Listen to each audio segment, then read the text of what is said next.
last year was an interesting season for the Depaul wrestling program. The boys finished 8 and 16 and fifth in the Big North Conference United Division, while the girls, even though low in numbers, produced two state medalists.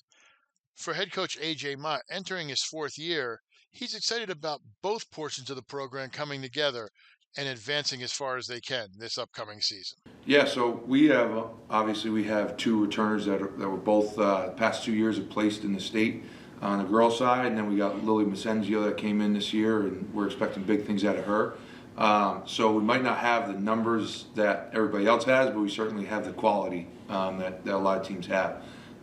So to be able to have three kids that should be wrestling on day 2 and 3 of states is definitely a positive.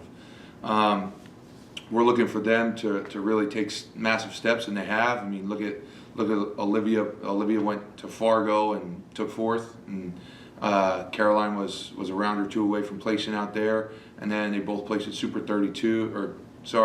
Caroline placed at Super 32. So they both made their massive headway in the off season of being on the mat wrestling. And taking the necessary steps to get to the next level and get back to the top of the podium. So we have a lot of tough competitions carved out for them this year, but we're expecting them to really take a massive step forward and almost hopefully leave no doubt by the end of the season. For Beagle, the senior who medaled the last 2 years at heavyweight, she's been working hard in this offseason, going to as many matches as she can. She realizes this is her last year to be a state champion in New Jersey, and she's going all out to make that happen. I made it a priority this offseason to get to the biggest tournaments that I can get to. Fargo, Virginia Beach, Vegas, Super 32, and I think getting that experience has really helped me. It's really put me in a different mindset than I was last year at states. I mean, I remember last year just even going into Boardwalk Hall and having to wrestle the entire state tournament there.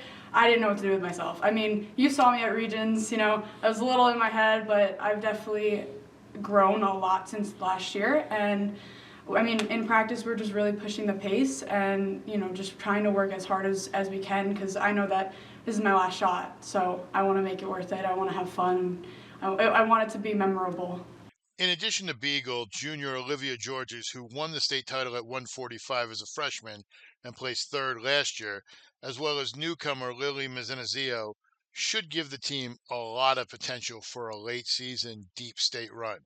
On the boys' side, a couple names to look forward to are sophomores Delvin Rote and Isa Hernandez, and junior Joey Rizzuto. This is going to be an interesting year for this DePaul program.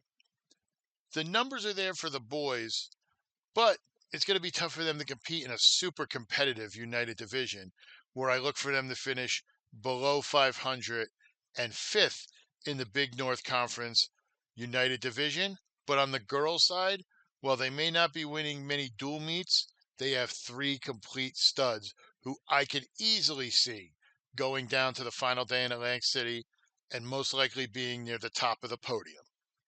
For GardenStateHSWrestling.com, Donald J. Brower reporting.